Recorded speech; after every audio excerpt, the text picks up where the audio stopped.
Assalamualaikum warahmatullahi wabarakatuh. Nama saya Auliani Puspita Anggraini, NPM 2001011023, Prodi Pendidikan Agama Islam, Institut Agama Islam Negeri Metro, kelas E. Baik, di sini saya akan mereview jurnal tentang analisis kalimat. Yang pertama, analisis kalimat berdasarkan fungsi sintaksis. Fungsi ini berhubungan saling bergantungan antara unsur-unsur dari suatu perangkat, sehingga perangkat ini merupakan keutuhan dan membentuk sebuah struktur. Fungsi bersifat sintaksis, artinya berkaitan dengan urutan kata atau frasa dalam kalimat. Fungsi sintaksis yang utama dalam bahasa Indonesia adalah predikat, subjek, objek, pelengkap, dan keterangan. Untuk dapat mengetahui fungsi unsur kalimat, terdapat ciri-ciri subjek, predikat, objek, pelengkap, dan keterangan. Yang pertama, ciri-ciri subjek. Yang dimaksud dengan subjek adalah sesuatu yang dianggap berdiri sendiri dan yang tentangnya diberitakan sesuatu. Dan terbentuk dari kata benda atau kata benda yang dipakai sebagai subjek atau yang dianggap sebagai kata benda.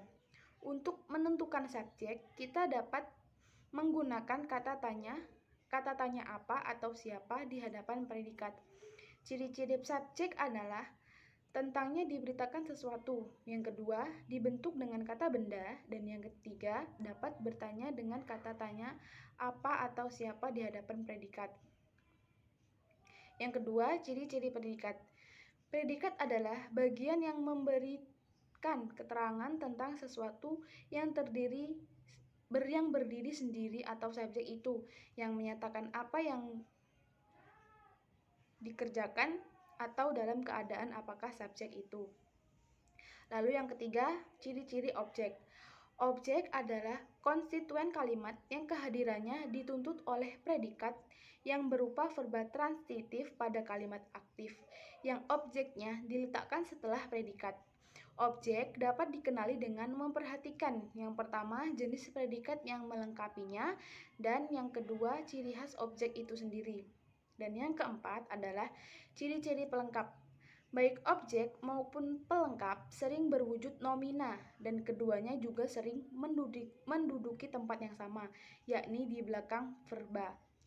Krida Laksana menyatakan bahwa berdasarkan hubungan di antara pelengkap dan subjek serta objek, pelengkap dapat dibedakan atas pelengkap subjek, pelengkap objek, pelengkap pengguna, pelengkap pelaku, pelengkap sebab, pelengkap pengkhususan, pelengkap resiprokal, pelengkap pemberi, atau bagian klausa yang berupa adjektiva dan frase adjektiva numeralia atau frasa numeria yang mengenakan nomina dalam predikatnya. Dan yang terakhir adalah ciri-ciri keterangan.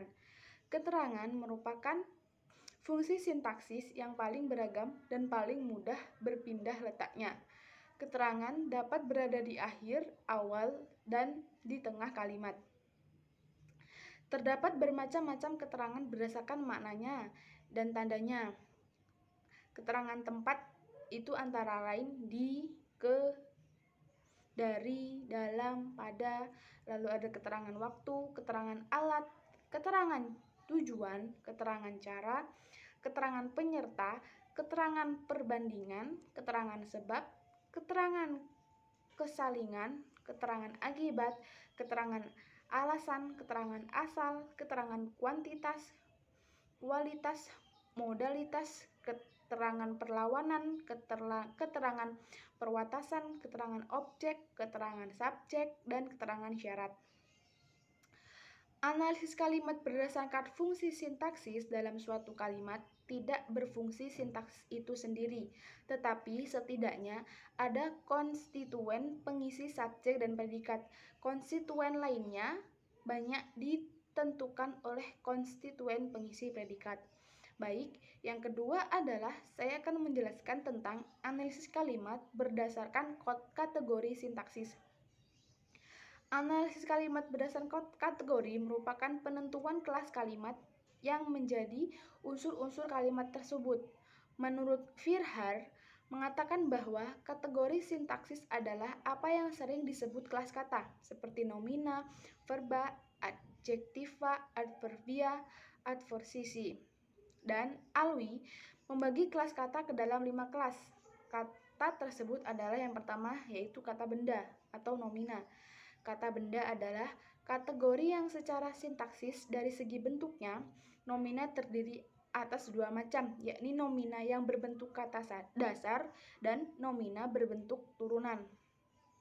Contoh nomina kata dasar adalah gambar, meja, rumah, pisau, tongkat, hukum, dan lain-lain. Dan contoh nomina turunan adalah daratan, pendaratan, kekosongan, persatuan, meja-meja, rumah-rumah, dan lain-lain. Penurunan nomina dapat dilakukan dengan afiks, perulangan, dan pemajemukan. Yang kedua, kata sifat atau adjektiva adalah kata yang memberi keterangan yang lebih khusus tentang yang dinyatakan oleh nomina dalam kalimat.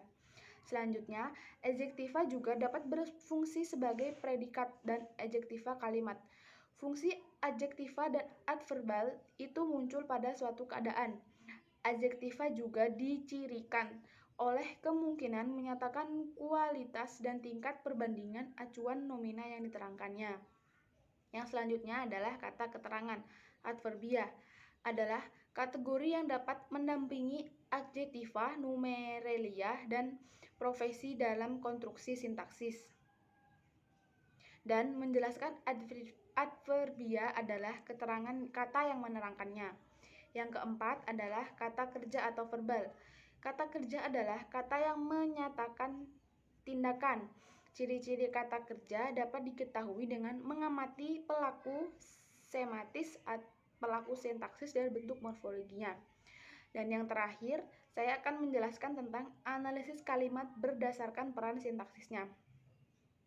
Analisis kalimat berdasarkan peran mengacu pada pengisi unsur-unsur fungsional kalimat. Menurut Verhaar, mengatakan bahwa peran adalah segi sematik dari peserta-peserta verba, unsur makna gramatik atau sintaksis. Peran pengisian unsur peran ini dapatlah diketahui makna yang ada pada masing-masing unsur fungsional. Maka pengisi unsur-unsur fungsional kalimat dapat diuraikan sebagai berikut. Yang pertama, makna unsur pengisi subjek. Subjek adalah unsur pokok yang terdapat pada sebuah kalimat di samping unsur predikat. Penentuan subjek dapat dilakukan dengan mencari jawaban atas pertanyaan apa atau siapa yang dinyatakan dalam suatu kalimat. Untuk subjek kalimat yang berupa manusia biasanya digunakan kata tanya siapa. Yang kedua, makna unsur pengisi predikat.